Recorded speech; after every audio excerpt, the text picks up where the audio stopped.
Although it was a difficult decision to make, our Miss Brooks, who teaches English at Madison High School, finally made it. So, after 6 years of practically going steady with Philip Boynton, last week she finally gave the green light to other men.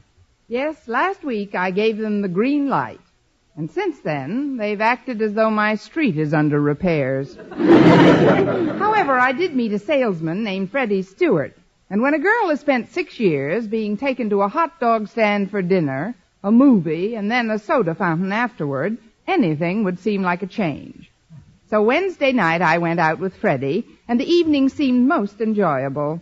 The hot dogs were delicious, the movie great, and the double malteds were out of this world. But of far greater interest than my latest acquaintance was my landlady's new heartthrob.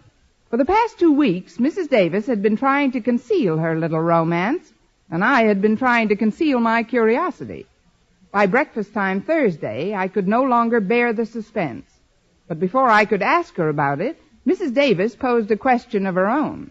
I suppose you've been wondering where I've been spending my evenings in the last few weeks. The question did cross my mind.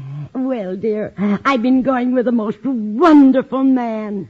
Oh, Connie, he's so worldly, so suave, so debonair, so romantic. Who is he, Mrs. Davis? Henry, our butcher.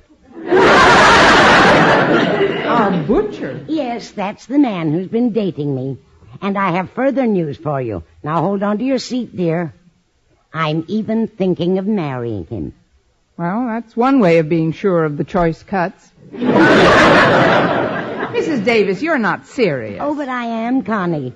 Henry Pringle seems just right for me in every way. But this seems incredible. Who is he? What do you know about him? Where did you meet him? I met him over the phone about 3 weeks ago. You met him over the phone? That's right. I was calling in my order to Schmidt's butcher shop, the way I generally do, and Henry answered it. How did you finally meet him in person, though, Mrs. Davis? Well, 4 days after that first call, Henry appeared at our house in the afternoon with a large box tied with a wide red ribbon. He brought you some flowers. No, dear, our pot roast for that night.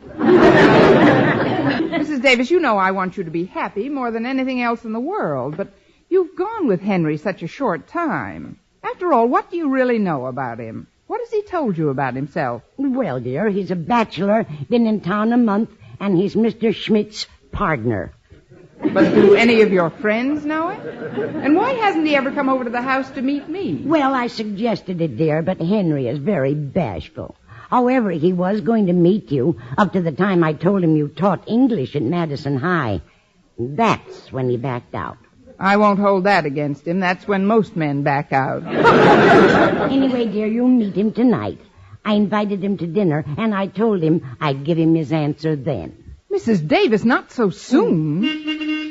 Oh, that must be Walter to drive me to school. Be out in a minute, Walter.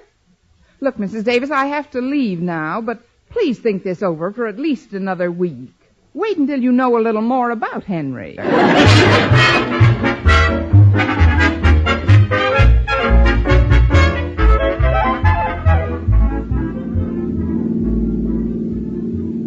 Gosh, Miss Brooks, you haven't said a word since you got in the car. It isn't my driving that's bothering you, is it? No, Walter. I'm worried about something else today. I wouldn't worry about that, Miss Brooks. What can you expect when last night was the first date you had with him? What? Walter, how did you know I had a date last night? Well, Harriet and I saw you in the balcony of the Bijou. We were sitting toward the rear and you were forward. No more than I am with Mr. Boynton. Oh, you mean we were sitting toward the front? Well, I'm not thinking about myself, Walter. This concerns someone else. Well, you're certainly not worried about Mrs. Davis's romance, are you? Then you know about that, too. How did you find out about that? I was also up in the balcony with Harriet the night before. You went to the same movie with Harriet 2 nights in a row? Yeah, and tonight I'm going back alone and see the picture. But the other night you saw Mrs. Davis up there with someone. Boy, was she with someone, Miss Brooks. Ooh, la la. Walter, I can't say I care for that ooh, and even less for those la-las. Oh, I didn't mean any disrespect, Miss Brooks. But Mrs. Davis and this old fella certainly did seem to be enjoying each other's company. Yeah, honestly, Harriet and I thought we'd pop the way they were popping popcorn into each other's mouth. Well, that's exactly what's worrying me.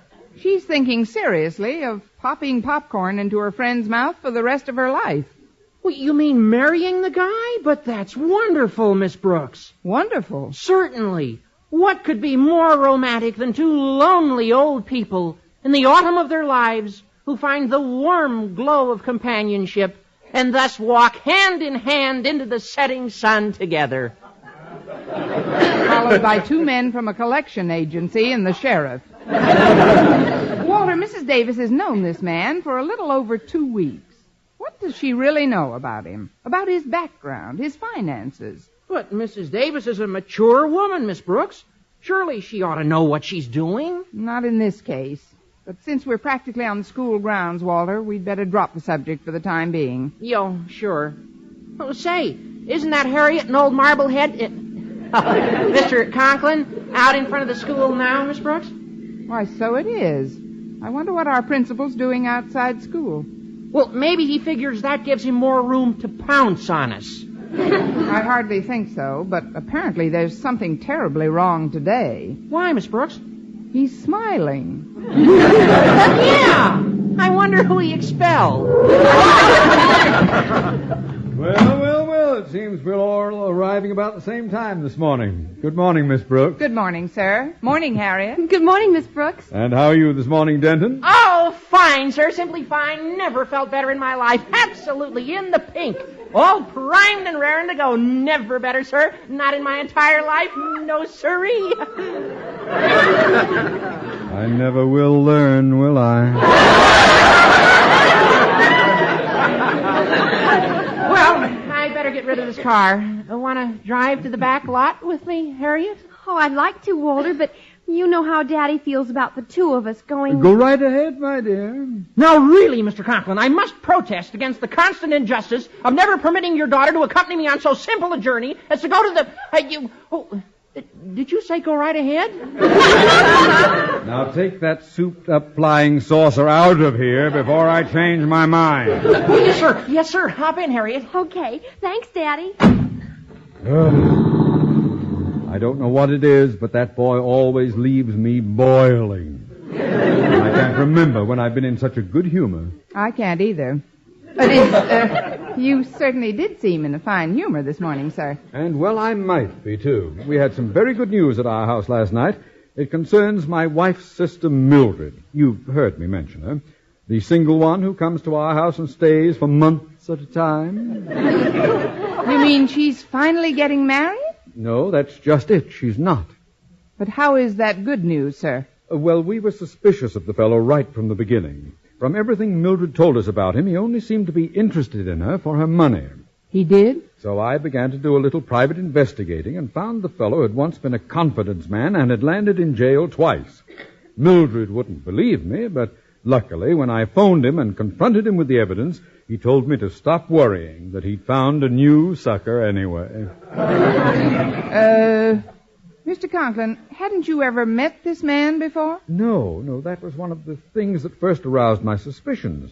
He never would come over to the house to meet us. I think I'm beginning to feel a little faint.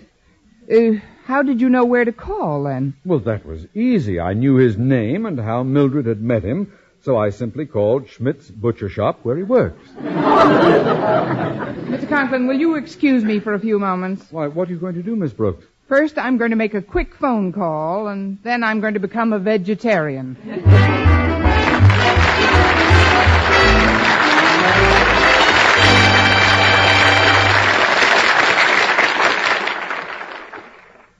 Friends, when agonizing pain of rheumatism, muscle strain, or backache makes you miserable, and every move is a torment, that's the time to reach for HEAT. H-E-E-T. HEAT, the liniment that's strong yet does not burn. The moment you apply it, you can feel HEAT's soothing warmth working to relieve your painful miseries. That's because HEAT penetrates deep, brings immediate relief to sore, aching muscles. Wherever you ache, just brush on HEAT. HEAT penetrates deep, keeps working for hours to bring wonderful, soothing comfort to the painful, aching area. Your pain seems to disappear. Heat isn't oily, sticky, or messy. You just brush on Heat with a handy applicator that comes with each bottle, and it dries in seconds. So remember, when pain of rheumatism, muscle strain, or backache makes you miserable, Heat's penetrating warmth gives you fast, long-lasting relief. Get Heat, H-E-E-T. Heat, the liniment that penetrates deep to bring immediate relief.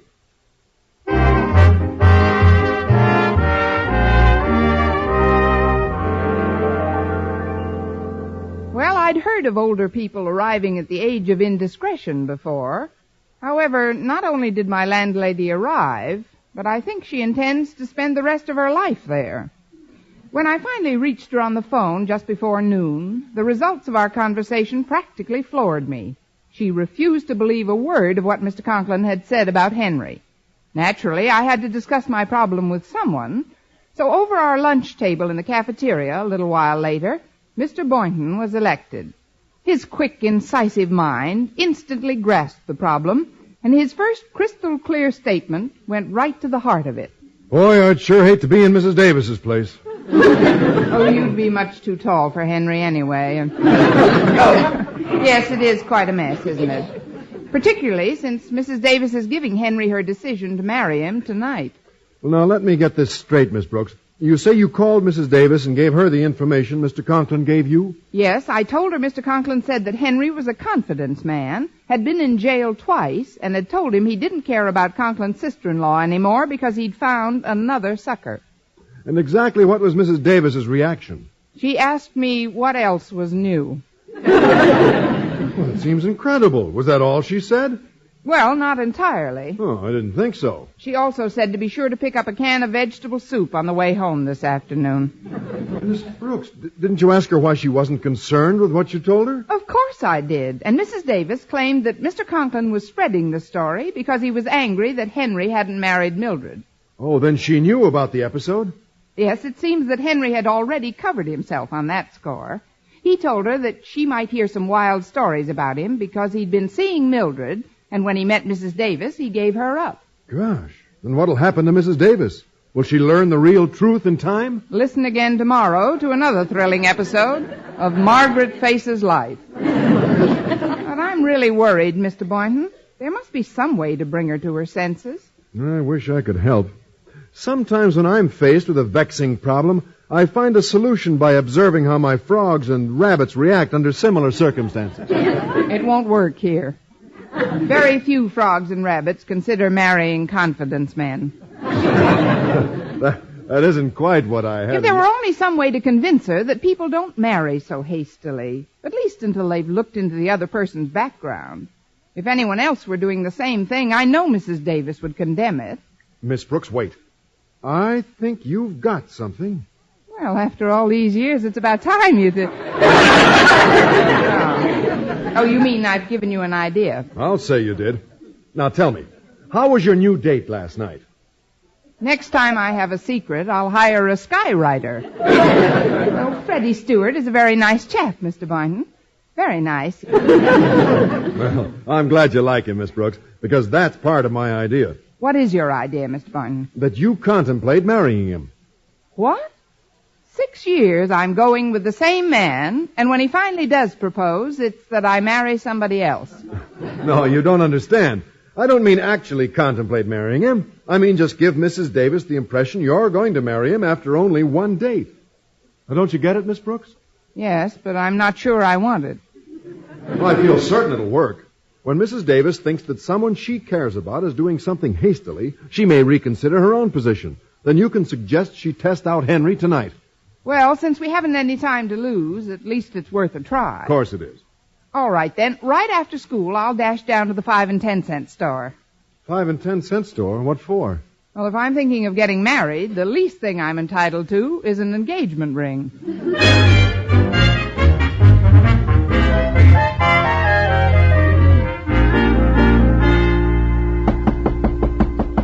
Entree. No, it's me, Mrs. Davis. I know. Come in, Mrs. Davis. My, you're home early this afternoon, dear. But why are you packing? I'm not really packing. I'm just throwing a few things into my valise. I'll be back in a few days. But, Connie, why didn't you tell me you're taking a trip? Well, this one came up so suddenly and seemed so insignificant it was hardly worth mentioning. Why not, Connie? I'm getting married. Well, Connie, even an insignificant trip like that is worth telling me about since you're going to get married.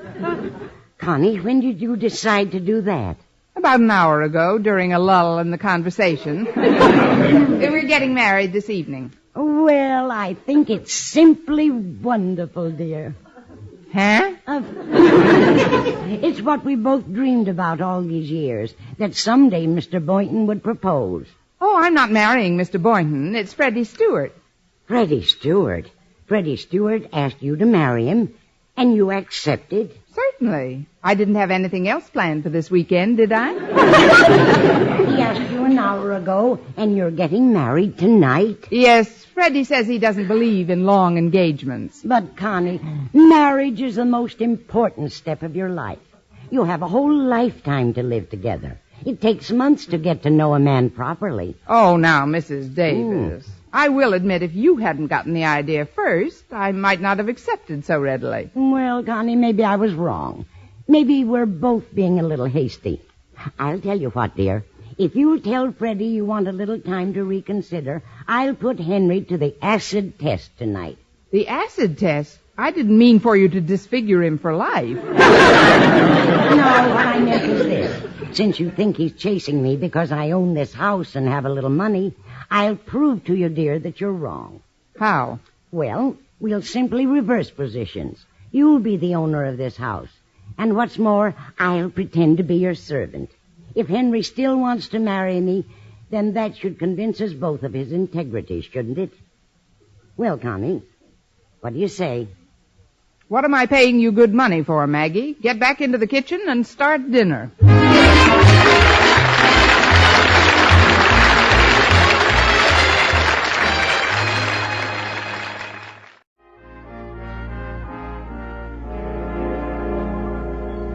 Well, having persuaded my landlady to cooperate with me, I felt certain I could prove that her boyfriend was a complete phony. Later that evening, Mrs. Davis entered the living room, dressed for her new role. Well, Connie, how do I look? Like the perfect maid, Mrs. Davis. All the way from your white lace cap to your dirty brown sneakers. This cap here. It's a doily I used on the table at lunch. And you did a swell job on that dress in such a hurry. Do you like it? I just sewed a little lace on an old black dress I found in the attic. But I'm afraid I cut it a little short. My knees haven't felt this draughty since 1926. Ah, this must be Henry now. You'd better go inside and give me a few minutes alone with him before you announce dinner. All right. But you will be nice to him, Connie. Mrs. Davis, we've been all through that. Now go ahead. Well, all right, Connie. Oh, hello. You must be Henry Pringle. Yes, my dear, Henry Pringle. And you must be Miss Brooks. Oh, I've heard so much about you. Believe me, my dear, there isn't a morning when my little sweetheart phones in a meat order that your name doesn't come up. I know. I go well with calves' brains. Now, won't you come in, Mr. Pringle? Just Henry. Well, come in, just Henry. We'll walk right in. Thank you, thank you. Margaret's already told me a good deal about the two of you. Oh, yes, we're about ready to enter the sacred state of matrimony. Where is my little girl, Miss Brooks? I've brought her a little something. Oh, how nice. A box of candy. What are they? Caramels? Nougats? Or chocolate-covered creams? They're meatballs. How delicious. Chocolate-covered meatballs. Everyone brings his fiancée candy, Miss Brooks. I've always felt it's more personal to bring one's lady love delicacies from one's own business. Lucky you're not a bricklayer. Well, it's a pleasure to welcome you here, Henry. I feel as if I almost know you already. And I feel the same way. Margaret's told me so much about you, how you taught school and everything. She told you I taught school? You're not the school teacher? Oh, gracious, no. That's only for people who have to earn a living. Or as the word scratch for a living. My, that Margaret certainly has a vivid imagination. Next, I suppose, she'll be telling you she owns this house. She doesn't own this house? Oh, now, really? Does a servant ever own her mistress's house? She's your servant? Henry, am I coming through clearly? But she never told me anything about that. Oh, well, let's go into the living room and wait for her. Only please watch those scatter rugs. I simply can't believe Margaret's your servant. Ah, here's little Maggie now. Dinner is served, Mum.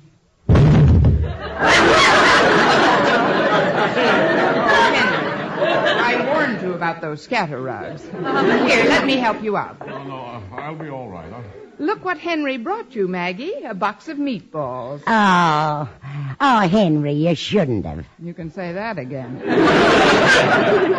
Margaret, is all this true? Are you really Miss Brooks' servant? Am I permitted to talk to my friend, Mum? Permission granted. But keep it within 10 words, Maggie. We don't want dinner to get cold, do we? Well, that's right, Henry, dear. Miss Brooks is my employer. Well, then all about owning this house, your little nest egg, none of it's true? Oh, the part about the nest egg is true. Oh, it is? Yes, indeed. Margaret found it in the tree in back 2 weeks ago. It ought to hatch any day now. Now, I know you both want to get started with your dinner as soon as possible, so go right ahead into the kitchen, Henry, and sit down.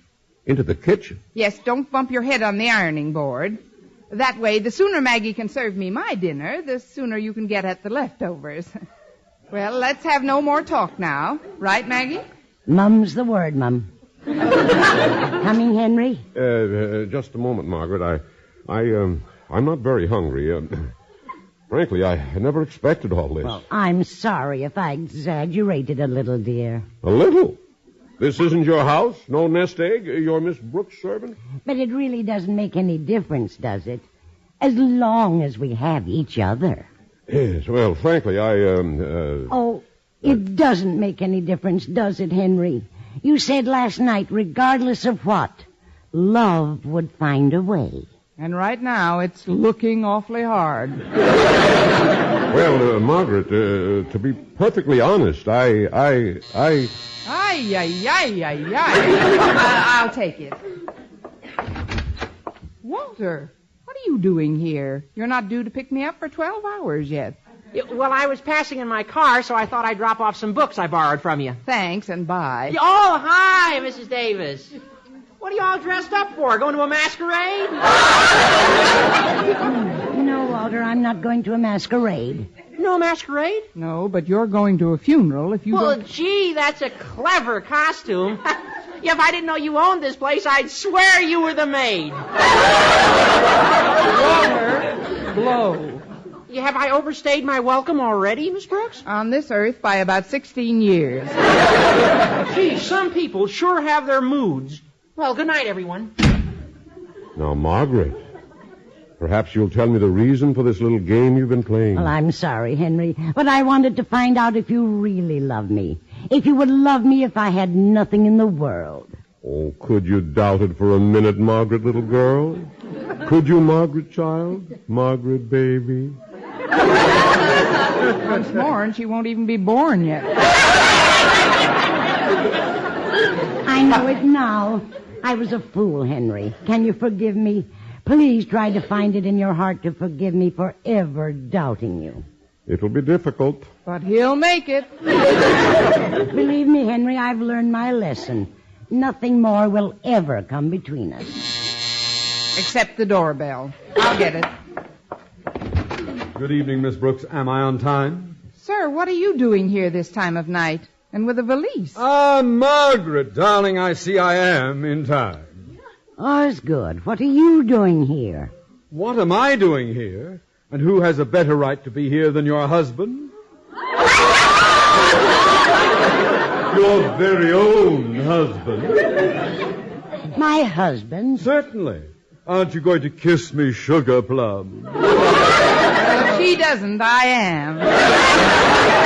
It's certainly lucky you got here when you did, Osgood Davis. Osgood Davis? Margaret, you mean you're really married to this guy? Oh, Henry, of course I'm not. There's not a word of truth in it. This man is an imposter. There, I won't argue, but he is your husband. Henry, you don't believe this, do you? I don't know what to believe anymore. But I'm certainly not taking any chances. Attaboy. Not after being mixed up like this 3 times before. What? Then you're not a bachelor? Margaret, girl, I haven't been a bachelor since I ran away from junior high with my French teacher. He'd said English, I'd have screamed. So if you'll excuse me, I'm getting out of here. Oh, dear. This is terrible. It's terrible. Then Henry really is the sort of man you told me he was, Connie. With a number of embellishments I had no idea of. But Osgood, how did you happen to come over tonight? Well, when Boynton told me this afternoon of the tragic mistake you were about to make, Margaret, I knew I had to do something to prevent it. Particularly when he said you wouldn't believe a word of what I'd told Miss Brooks. But how did you think of this husband role, Mr. Conklin? Well, that was just a shot in the dark, Miss Brooks. Well, luckily everything worked out all right. And I believe I have an idea how we can prevent this sort of thing from happening again. How, dear? From now on, I'll do the ordering by phone.